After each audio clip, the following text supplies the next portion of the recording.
So what I'm going to try and do, I'm going to try to follow along with the video and not over, and not move too fast. So bear with me for a minute. We're going to do this. And then of course we'll get into some storytelling. But Zora Neale Hurston is probably my all-time, who I call, she is a master. She is the master of story. So here we go. So Zora Neale Hurston, who is Zora Neale Hurston? Again, I believe she is the master of story, but you're going to find out a little more than that. What makes her significant to this time and this day? We'll talk about that in a little bit. She was born in, you'll see 3 dates, 1898, 1900, 1891, because there's been a little confusion about her exact date, because apparently Miss Zora didn't want us to know exactly how old she was. So it is arguable what her age is. She was born to Mr. or Reverend John Hurston and Miss Lucy Hurston in Alabama, but was raised in this place, Eatonville, Florida, which is huge because Eatonville, I'm gonna stop this right here because I'm getting ready to get excited, because Eatonville was the first town incorporated by Black people. So this is where you have to remember when we talk about Zora, this is a cradle that she was raised in, born in Alabama, but her family then moved her to Eatonville, Florida, which was the first Black incorporated town. So they give you some background of probably about the kind of pride that she may have, or the unapologetic ideas she may have had about being Black, for one, right? So what you see right here is a photo from the movie Their Eyes Were Watching God, which she wrote, right? It's available on YouTube. If you have not seen this movie, it is a fabulous movie. I already know that you all know. You see the beautiful Halle Berry, who plays her, right? This is a fabulous movie, and it's available free now. But it is, Their Eyes Were Watching God is loosely based on her life.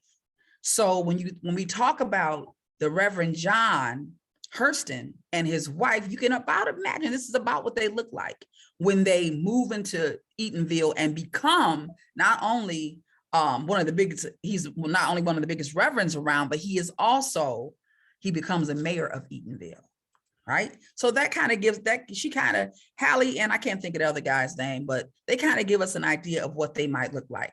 Zora Neale Hurston is a scholar. She went to Morgan College. She went to Barnard College. We're talking about 1928, right? She went to Columbia University and worked with the famed anthropologist. We'll talk about him in a minute. Here she is looking fly as she's roaming these college campuses, right? This right here, I'll stop this one right here. I love this picture. I don't know if you recognize anybody in this picture, but I do want you to know that that gentleman in the middle, the fine guy in the middle, that is Langston Hughes. Because she came up during the Harlem Renaissance. That's when she got her feet wet as a writer. And then you'll find out more as we move along. But she's hobnobbing with these kind of people because she is between Barnard College and Columbia University, and she is going to school to become, I should add that, an anthropologist. Now, again, think about, not only is she Black, not only is she a woman, but she had a nerve enough to go and get a degree in anthropology in the 1920s. So that has to give you an idea of what kind of spirit we're talking about, or what kind of spunk this woman is dealing with, right? Here she is just kind of hanging out, being the Zora that she is, living her best life, right? Here you see her actually traveling, because again, she got a degree in anthropology. And so her whole idea is roaming around for something, right, in the culture of people. But let me really tell you why she's significant and important today. Because Zora Neale Hurston is getting her anthropology in African-American folklore in the 1920s. So this is a time when American literary society does not think it's important to hear about stories of Black people, and especially not out of the mouth of a Black person. So Zora is traveling the world. She's attending as a student, but still traveling with her studies in anthropology. So in this particular picture we're looking at right now, I believe she may even not be in the country. We'll talk a little bit more about that later. So she is traveling back roads, right? Southern back roads. And then all of a sudden she starts hanging out with this guy. When y'all see this guy, right? Look. So as you see, I put the question there, really, Zora? Like, for real, this is what we're doing now. You can see the influence. Look, you see the influence? She's already influenced. Let me tell you who it really is. Okay, so this guy really is, he is Franz Boas, or Franz Boas, as some people call him. He was the premier, he was the premier anthropologist of that time. He is considered the father of anthropology, right? So Zora, with her intelligent self, not only begins to study anthropology, and I didn't say that she was the only Black attendant at Barnard College when she went there, but she went to study under Mr. Franz Boas, or Boas.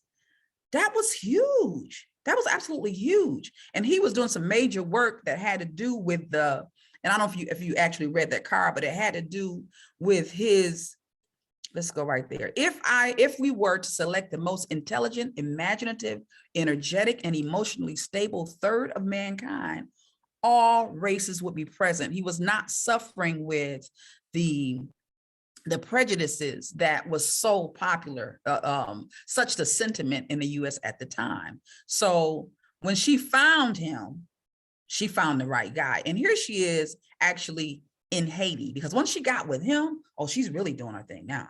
She is traveling to the British West Indies. She's all over the world, but again, collecting the stories of African American people, because she believes that the stories of Africa, those porch tales, right? The stories of African American people are as important as anybody else's. And she is the one that stands up and says, you may not think it's important, but I know that it's important. Now, at the time, African Americans are not a literary people. We're talking about, not long after slavery. So they're not a literary people. They've not had had access to reading and writing or preserving their stories other than by word of mouth. So she understands that no, we don't have a literary culture, but we have a culture that is not written, but it is passed down from generation to generation. And a lot of the lessons that we may get from material, you're going to get from those stories that come over as porch tales and what have you, especially in the southern region, right? So here she goes, 1920, she began publishing as early as 1920. As early as 1920. 1925, she does Spunk, which is, which is one of her literary pieces, and she wins a literary, she's an award for it. She wrote for Paramount and Warner Brothers Studios. I bet you didn't know it. I bet you didn't know that this young Black woman was writing for Warner Brothers and Paramount Studios.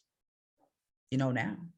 I bet you didn't know that this young Black woman was a librarian for the Library of Congress. But you know now. Go tell somebody. She was also a drama coach for North Carolina College, as you can see. So we're going to move a little further. This card is going to take a little longer than I thought. I'm done with that. So here she is, just being fly, And you'll see several pictures move on. She is now, at this time, that's the movie I mentioned to you earlier. Now she is, not only is she writing for Paramount and Warner and a lot of, she's a hired writer, hired hand. But she's also publishing short stories in college magazines and university magazines. She's hanging out with Franz Boas. So she's actually publishing in literary magazines, in intellectual magazines. She is big time for her time, because do not forget, we're talking about 1920s and 30s. She is a young, unmarried most of the time, Black woman accomplishing these tasks. So here she is now. Zora, who is Zora? She is the queen of Harlem, the toast of Harlem. So here she is, again, as I said before, hanging out with names that we know. That's Billie Holiday in the middle, and her band, of course. But she's hanging out with the likes of Dizzy Gillespie, Langston Hughes, Billie Holiday. These are the folks that she's hobnobbing with, because she's as much of an artist. in her writing as they are. Not only is she doing that, but she is in the intellectual conversations with the W.E.B. Du Bois and Booker T. Washington. And in her time, hobnobbing all over New York and all over the boho scene, she runs into this woman. This woman is A'Lelia Walker. So let me tell you why A'Lelia Walker is so important. A'Lelia Walker is important because she is the daughter of, I'm having a brain fart. I'm gonna tell you her mother's name in a minute. But her mother was the first Black female millionairess in the United States, Madam C.J. Walker, the creator of the hot comb. This is her daughter. Well, while her mother was all about business, Miss A'Lelia Walker was all about the party. Okay, so she had a beautiful home in somewhere in New York State, where A'Lelia Walker had decided, she's kind of like, she's a daughter of someone who had a lot of money, right? So she's a playtime girl. She liked to play. So she becomes the toast of Harlem in that she has turned her mother's home into a parlor for the arts. So her thing becomes anybody who's on the art scene worth talking about, they come to her house and perform. And when they come to her house and perform, she's setting them up in parlors, one room to another. So you can go from room to room. You get some poetry, you get some music, you get some singing, you get some dancing. And while all this is going on, she has also invited people who got money, who have money, patrons who are willing to fund artists into her home. So it becomes, it's a show, but it's not only a show, but it's a place for patrons to meet artists, and they make those connections. Does that make sense? So during one of these parties, rumor has it, is where Zora Neale Hurston meets this woman. This is Mrs. Charlotte Osgood Mason. She becomes one of Zora's biggest supporters. So now that Zora has finished school and she's still doing some writing and she's still doing some research and so on and so forth, she now doesn't have to worry about money at all. All she has to do is do her art, is be an artist, to be beautiful, to be funny, to be witty, to make that money at the same time. So now you'll see just a few cards that she has the best stuff to say. If you haven't read any of Zora Neale Hurston's stuff, shame on you. When you leave here today, make sure you get something, because there's plenty of it out there. But I like to grab her, what do they call them on the internet? These cards that have her quotes on them. So I just a few I wanted to share with you. So this one says, sometimes, this is so her, right? Sometimes I feel discriminated against, but it doesn't make me angry. It merely astonishes me. How can any deny themselves the pleasure of my company? It's beyond me. Don't you love her already? I love her already. All right. So that's one. If I can move myself out of the way. Can you all see that I'm moving across the screen? You can't see anything. Wonderful. All right. So let me keep going. So again, Zora is out here now with a patron and living her best life. Why fear? Some of these things just so talk about who she really is. The stuff of my being is matter, ever changing. You can come back to that. And here she is again, living her best life. I love myself when I'm laughing, and then again when I'm looking mean and impressive. And here she is looking mean and impressive.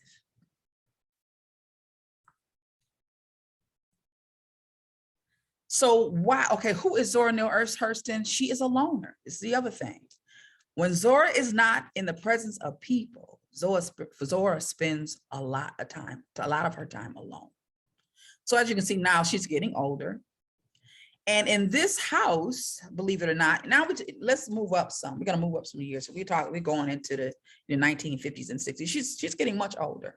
She doesn't have the ability or even the money at this time to travel in the way that she has before. We're all getting there. God blesses us to do so. So in her time of loneliness, this is actually, she's not married. She did marry, but it lasted a very short time. She didn't have any children. So the last house that she lived in before her departure was this small house right here in Florida. So I wanted you to see that. I'm gonna come back to that house. I gotta tell you something about that house a little later. But here we are on this, look at this boat, roaming in rumors.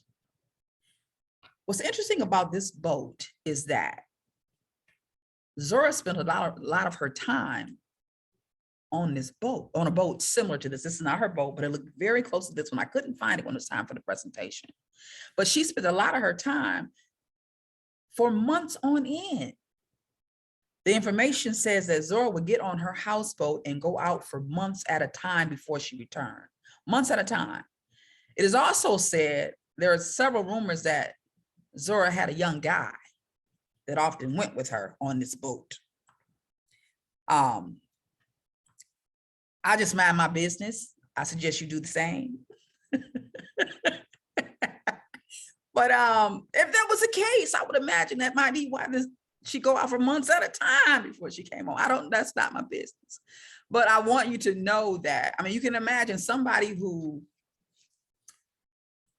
could go out for that length of time, you know, and I'm sure some of the time she was alone, will give you an idea. Again, what I think a lot about her is the fact that she had to be a very secure person. She's a woman. Don't forget she's a woman. Now we're talking about a woman that's probably 50-ish years, 50-ish.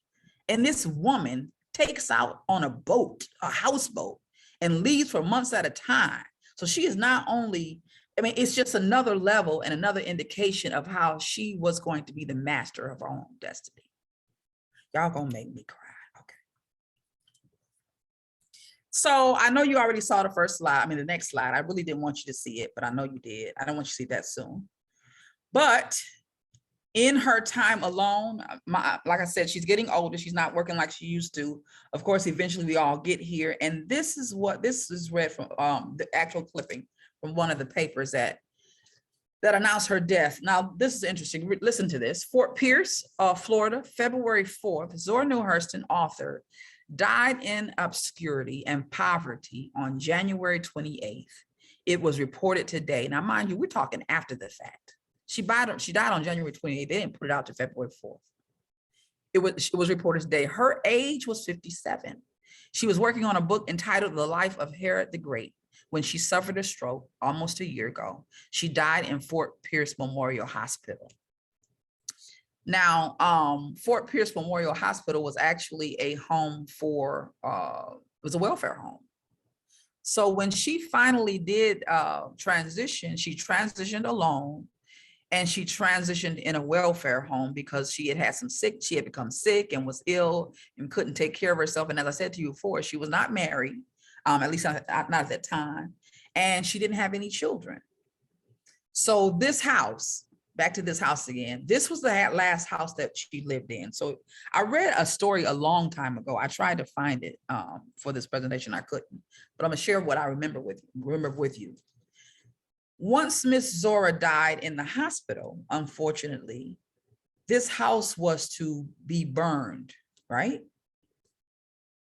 An old friend who used to be the mailman on this route came by and saw them burning the house, right? They were going to, you know, knock it down, probably do something else with it. He saw the flame, stopped them and said, "What are you doing?" And they said, "Well, we're burning this house. The woman is no longer here. You know, she's deceased and blah, blah, blah." And the guy says, "Do you know whose house this is?" He stops them in their tracks and he says, "Stop, stop, stop." They put out the fire. He goes in and then he finds manuscripts and stuff that had not even been, of course, things were as she left them.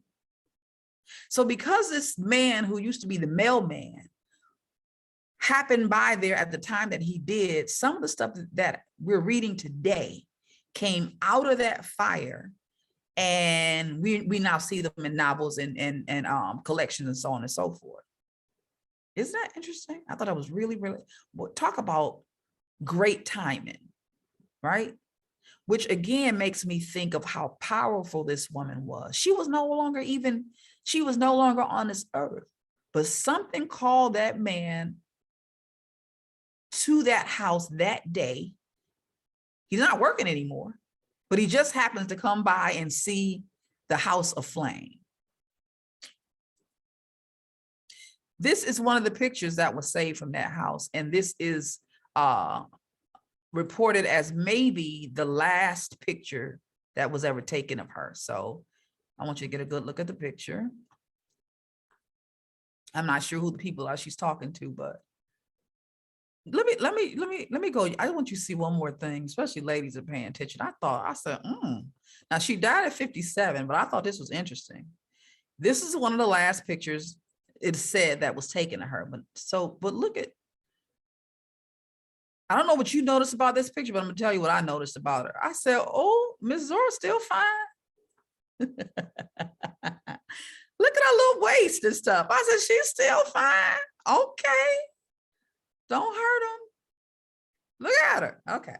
So who is Zora? Zora is a survivor, right? But she is a survivor. I don't want you to see that picture yet. She is a survivor thanks to, I didn't think about this, but thanks to the mailman for one, let's say that, all right?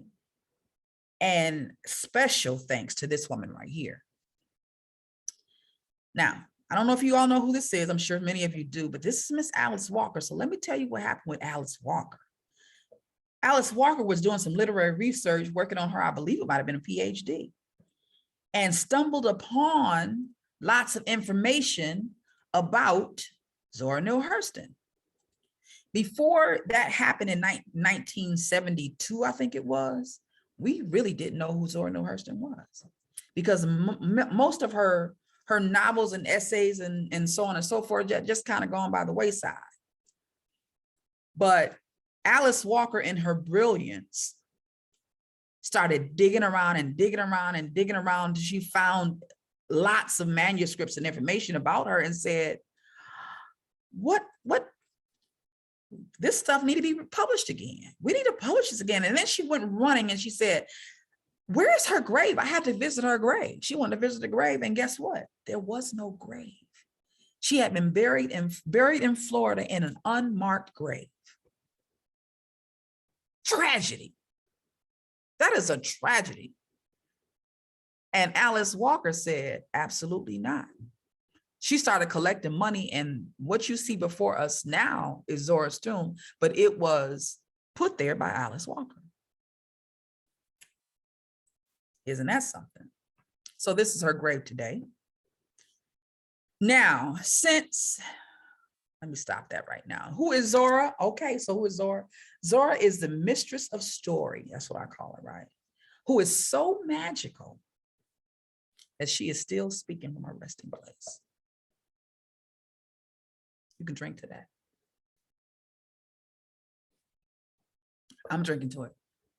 That's how magical she is. She's so magical that sleeping in her grave, probably restlessly, some old man who, I don't know what he was doing, said, wait a minute, do not light another match, because Mrs. Zora Neale Hurston lived in that house. And if that wasn't enough, because mind you, he didn't have any notoriety, he was just able to stop the fire, and he was able to retrieve some of her goods. But then later on down the line, later on down the years, it was Miss Alice Walker who was digging around and said, what else do we know about this woman? The world needs to know about this woman right here. So that's how magical Zora Neale Hurston is. That is how magical she is. So right here, what you're going to see now is just 3 or 4 pieces of novels and things that have come out since she's deceased. And the ones that I'm gonna show you now, I think there are 3 of them on the end of the slide. These actually came out like in the last 2 to 3 years. This one right here, Hitting a Straight Lick with a Crooked Stick, I just purchased this one. It's fabulous. So if you don't have it, look into it. It's beautiful too, isn't it? This one right here, You Don't Know Us Negroes, also is just coming out. And this one right here, I want to stop that because I really want you to see that this one just came on, I want to say in the last 2 weeks or so. This is why this one is so important. Again, the woman is magic. She magically speaks from the grave. This was one of the last things that she was working on as well, but didn't finish. No, that's wrong. That's wrong. This one was finished. It was finished, but when she got ready to publish it, the publishers looked at it and said, nobody will want to read this, especially in this man's vernacular, right? This man was one of the last living slaves who could tell his story. So the story sat, and it wasn't published. And just recently, the estate gave someone permission to go and get it and redo it. So it is just coming out in the past couple weeks, right? This month. So you might want to go get the story of the last black cargo. I know I'm going to get it. All right, because that also is available like right now and just became available. Who is Zora? Zora is a legendary. This is me. I can't drop the mic. But that is who Zora Neale Hurston is. If you've been wondering, if you didn't know, now you know that is who Zora Neale Hurston is. She is our legendary, and she is she's a magical woman. She's a magical woman. So the story that I'm going to share with you today is one of the tales that Zora sourced when she was doing her thing, when she was out there beating the anthropological pavement. Okay, this is one of her stories, and you're going to hear it. Of course, you know the beauty of a good story, and definitely a Southern porch tale. The beauty of a good story is that it morphs when it's passed to someone else. That, you know, you don't get that on paper. Paper is different. Whatever you put on paper, that's what it is when it gets to its destination. But when you're telling a good story, a really good story, and you got a storyteller to tell it, then it's almost like when you were kids and your teacher said, we play 5 minutes of telephone, right? So you tell the little boy, you know, next to you, I have 2 shoes and a ribbon. By the time it get to the end, it sounds like, I got a blue do and my hair is red. Somewhat the same, but it's, you know, but it's been elaborated on, and some things have been a little changed a little bit. So I'm going to give you my interpretation of one of her probably most known source tales, and it's called The Keys to the Kingdom. So this is The Keys to the Kingdom, sourced by Zora Neale Hurston and interpreted by V.B. Tourey. Long time ago, I mean a long time ago, back when, way before folks started eating cornbread with their buttermilk, and before Mr. Johnson's big yellow donkey lost sight in both eyes and hearing in both ears, men and women had the same kind of strength. Can you imagine that? They had the same kind of physical power. Until one day, man got so sick and tired of complaining and arguing with that woman about who gonna do this and who gonna do that, that he thought to himself, I got to do something about this here. So he got up early this Monday morning. He had been thinking about it. He got up early that Monday morning. He looked over at his wife and he said, look at here, woman. He said, I'm going out this morning and see a man about a mule. But when I get back here, I'm gonna have a whole lot to tell you, and your ears better be open for the listening. She looked over there at her husband and she thought, he got up with the devil in him. But she didn't say nothing to him, at least not that time. So he walked out of the house strutting around like a peacock on Christmas. And he said, where's my horse Nellie? She said, she over there. He said, all right. Then he got over there to Nellie and he grabbed Nellie up and he hooked Nellie up to his favorite old buckboard. And down the road he went. Clippity clop, clippity clop, clippity clop, clippity clop, clippity clop, clippity clop. His clippity clops were persistent. They were intentional. Because in actuality, he wasn't going to see a man about a mule. He was going to talk with God. He clippity clopped all the way to heaven. And when he got there, God had his back turned and he seemed to be doing something. He heard him say, 4,302, 4,303. He said, excuse me, master. Excuse me, God. I just, you mind if I talk with you for a minute? God said, oh, geez. He said, what is it? Today was a day that I decided to count the hairs on Samson's head. But it seems like every time I get started, and then God said, go ahead, tell me what you want. How can I help you? How can I help you? He said, master, if you don't mind, I ain't gonna take up much of your time. I just want to ask you one thing, just one thing. God said, go ahead on.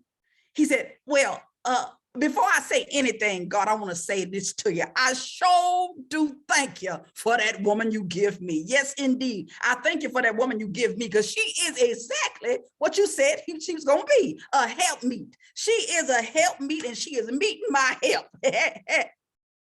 God said, okay, I'm glad we could oblige you, but what do you need? Because I was counting it.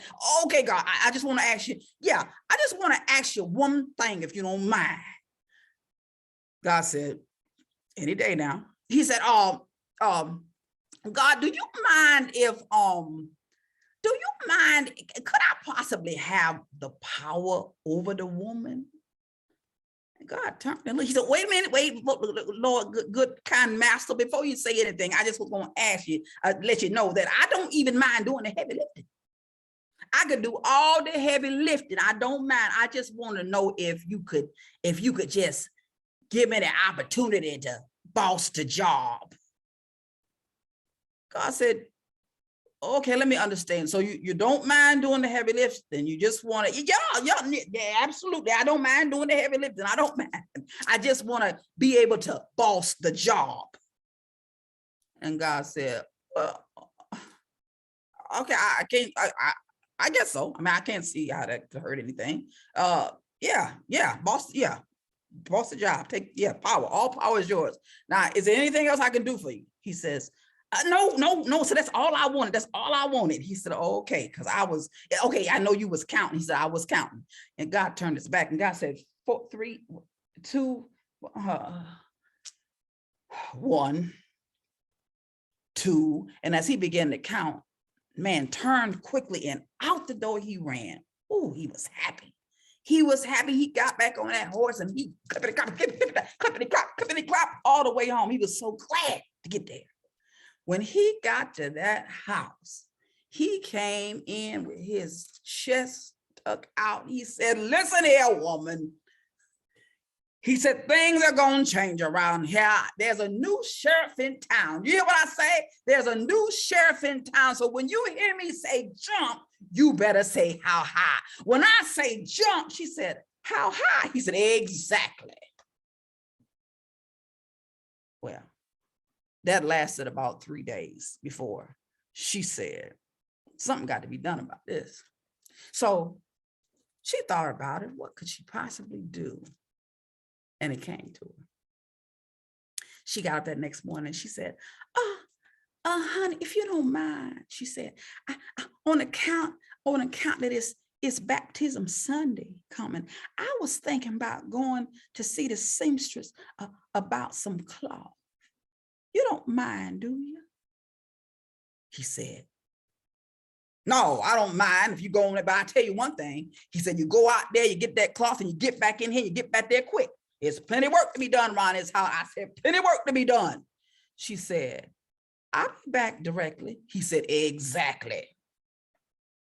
Well, she went out that front door and I'm telling you, she was already in heaven in her mind. She didn't even need to pull Nellie up.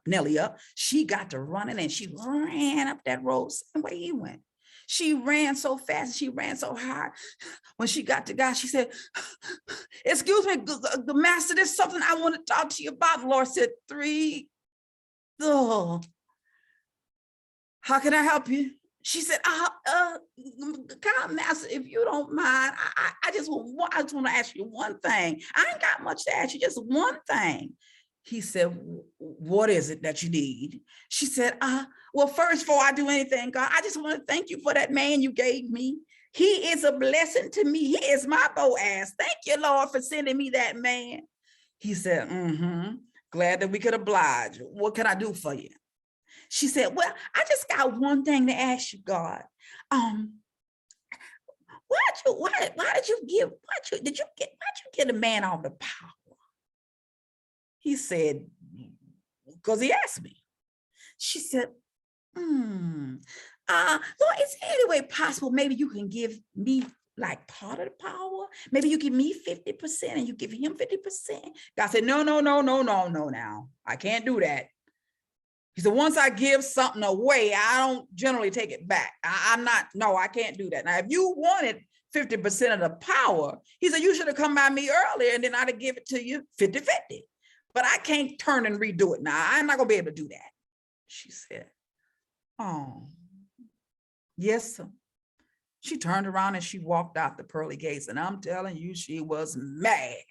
She was so mad that she started stumping and she started stumping. And the devil said, hey, what is going on up there? She said, oh, I am so mad. I want to talk with God about that. He said, come on down here, Shorty. I already know what happened.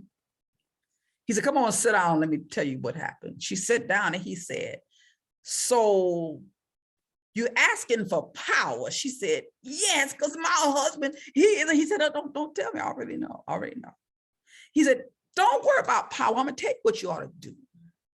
He said, you go back up to heaven and you ask God to give you them 3 keys that he got sitting over there by the mantle place. Once he give you them 3 keys, you come on back down here and I tell you what to do with them. She said, 3 keys? I didn't see no keys. He said, don't worry about seeing them. They there. You go ask God for them 3 keys and come back down here. I'll tell you what to do with them. So she went running back up to God. She said, when she got there, his back was turning. He said, 7,302, 7,000. She said, excuse me, God. He said, oh, how can I help you, woman? She said, God, I just come to ask you one thing. Do you mind if I had them keys up there? He said, what you gonna do with the keys? She said, I just would like to have the keys. Can I have them 3 keys on the mantelpiece? If you don't mind. He said, take the keys. That's exactly what she did. She grabbed those keys and she ran back down to Satan. And she said, I got them. I got the keys. He said, you got them? She said, I got them. He said, let me see them. You ought to have. He said, you ought to have one about this big. Let me see the one you got about. Got one that big? She said, yes, I do. I have one that big. He said, I thought you had. I ain't seen them in a long time. He said, that key right there, that's the key to your kitchen. She said, key to my kitchen? He said, key to your kitchen. He can't even get his belly full unless he come by you. She said, oh, he said, You got another key. You ought to have one maybe about, he said, about yay big. You got one about yay big? She said, I do have one this big. She said, let me see it. Hold it up. She held it up. He said, He said, now that key right there, that's the key to your bedroom. She said, my bedroom? He said, you see where I'm going with this? She said, He said, I thought you would. He said, now you ought to have another one that's a little bit smaller than that one. It's about this big. You got one that big? She said, I do. I got one that's big. He said, that's what I thought. He said, now that one right there, that's the key to your cradle room.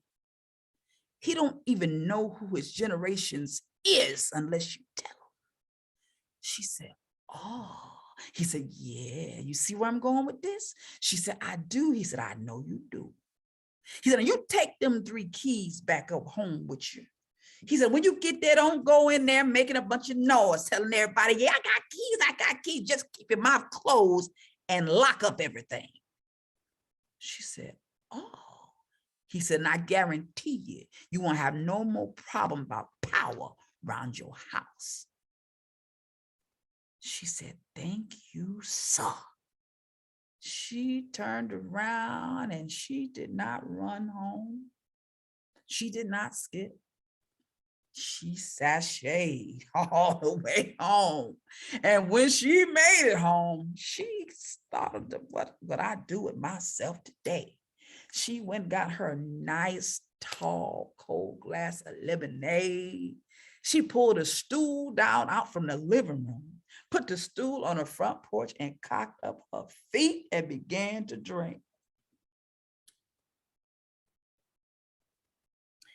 When her husband came home, he said, woman, what is you doing sitting around this house?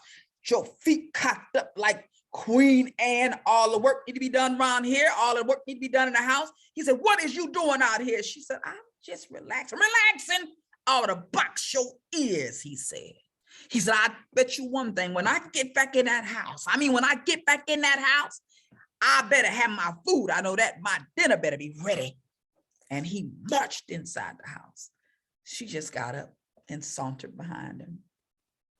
When he got ready to put his hand on the knob to the kitchen door, she reached in her bosom and she pulled out a key. She clicked him. He said, what was that?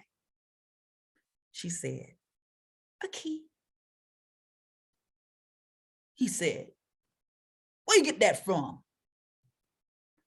She said, God gave it to me. He said,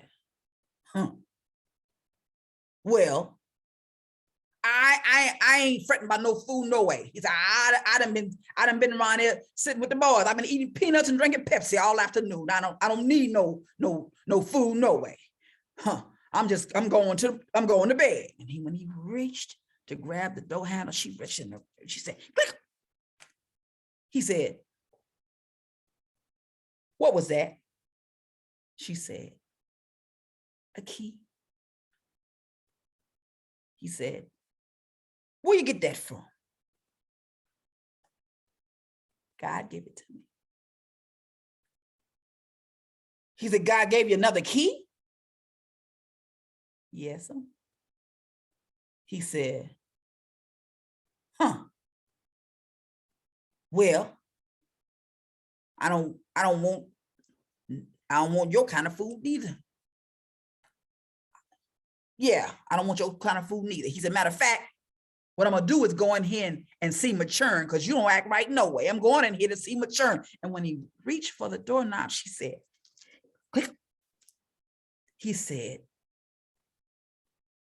don't tell me you got another key. She said, yes, sir. And don't tell me God give it to you. She said, he sure did. He said, He looked at his wife close, as if to intimidate her. He said, how about you let me hold the keys some of the time, and I let you hold the power some of the time? She thought that might be a good idea. And right when she said that, the devil jumped up in her left ear and said, don't you do it. Don't you do it. You let him keep what he got, and you keep what you got. She looked back and she said, I think maybe I'll just let you keep what you got, and then I keep what I got. He looked at her in his eyeballs and he said, are you sure about that? Because I do have all power. She said to him,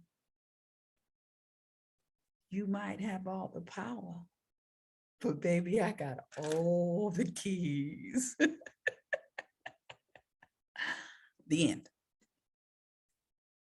That was Keys to the Kingdom, which was sourced by the beautiful, the magical Miss Zora Neale Hurston and interpreted by V.B. Tourey.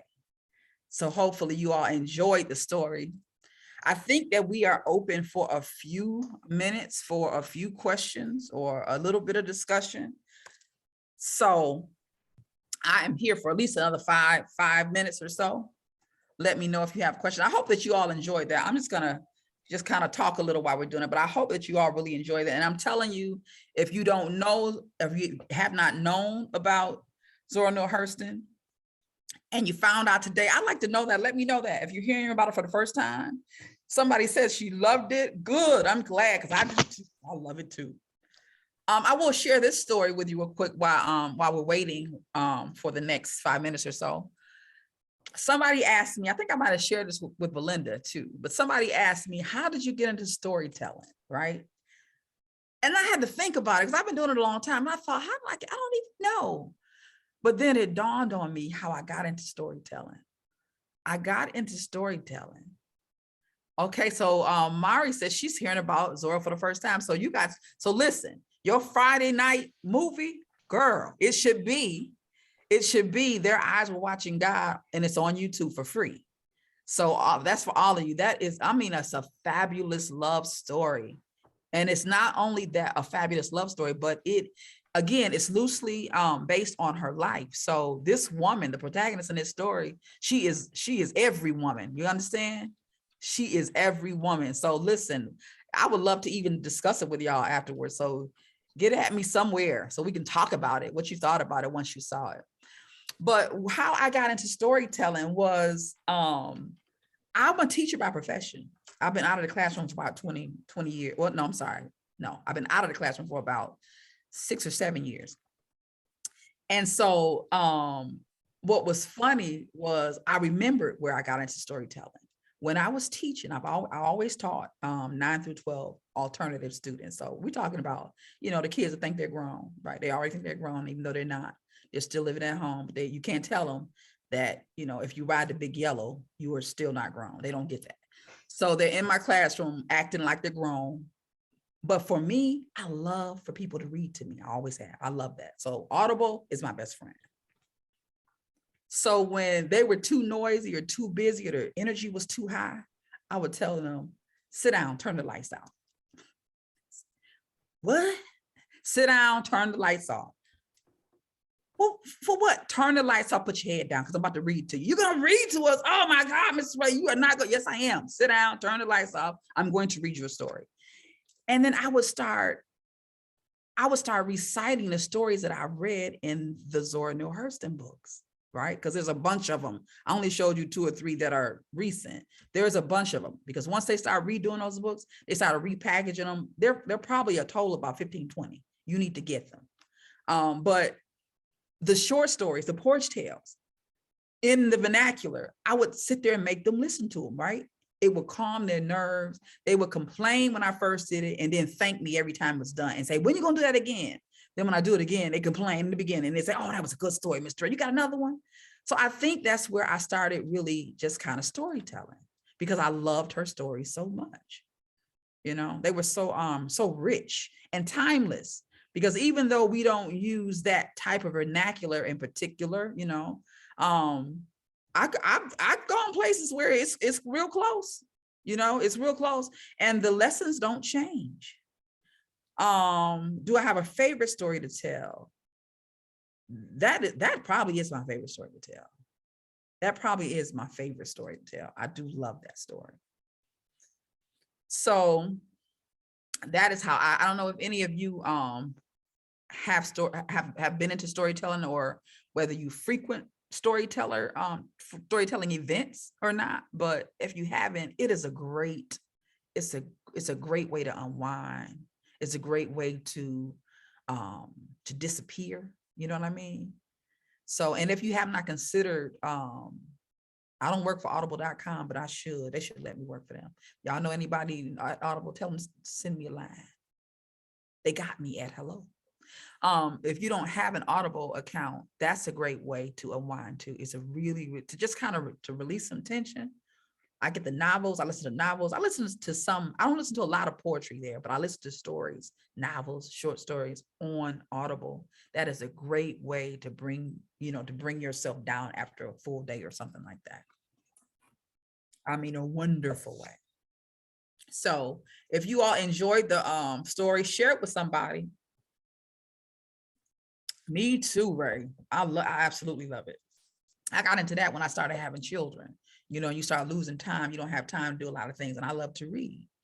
I didn't have time to read. So my babies were all over doing everything. And I learned that when they settled down or when I was driving on my commute, that was a great way to catch a piece of a novel, Do you have any suggestions on how to support more undeserved communities in business or otherwise? Yeah, for me, yeah, one way to support, I've always done this. I put, if you're in small business and if you're in a community where there isn't a lot of resources, I've always put on my schedule to do several pro bono events, right? Because a lot of times, especially in communities where they don't necessarily have the money, they're definitely not going to pay for something that inspires them or ignites them, right? Because they don't necessarily have that cash. And then sometimes they do, but they don't do what we think they should do with the cash, right?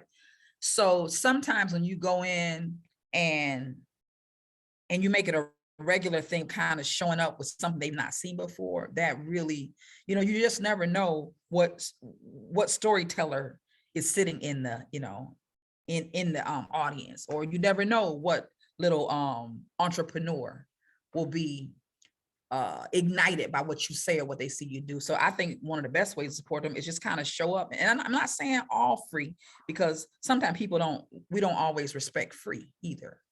But every now and then to show up with something that's going to inspire somebody, I think we owe that to our communities, especially those that are undeserving, Our schools, and that's the other thing, schools and libraries, it's the same thing, because you get those same kids in the schools or at the library. So every now and then, if you can do something for the library or for a school in your district, I think that's a blessing.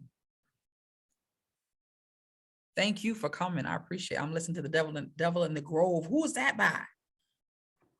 Who is that by? Devil in the Grove. You're gonna make me get my phone. I just finished one called, oh, it was good. Wait, I'm gonna tell you what it is. Because I finished it on the way here today. I thought, ooh, that was good.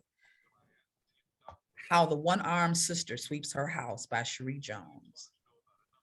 And it is told in a Jamaican accent. And it takes place on some kind of, I want to say Jamaica, probably Jamaica, but never say Jamaica, but definitely on an island, how the one-armed sister sweeps her house. And when the mother, the narrator, starts off and gives you the little snippet, or it lets you know exactly why they called it that. I was swept in the first 5 minutes. I go, oh, this is going to be good.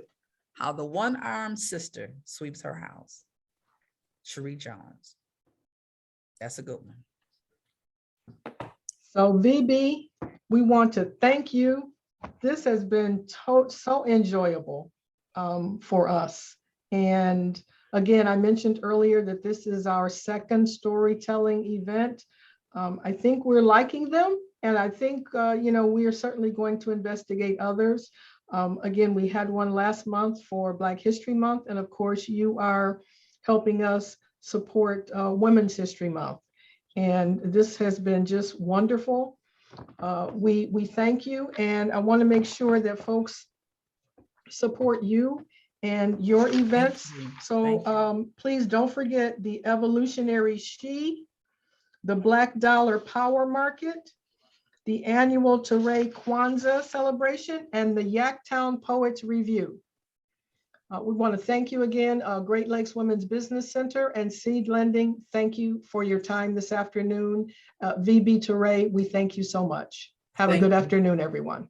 Thank you for the invite.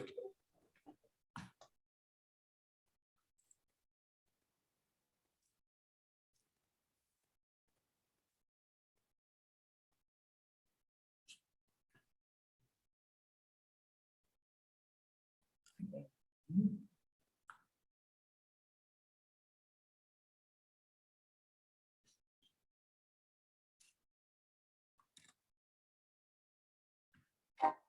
you made out.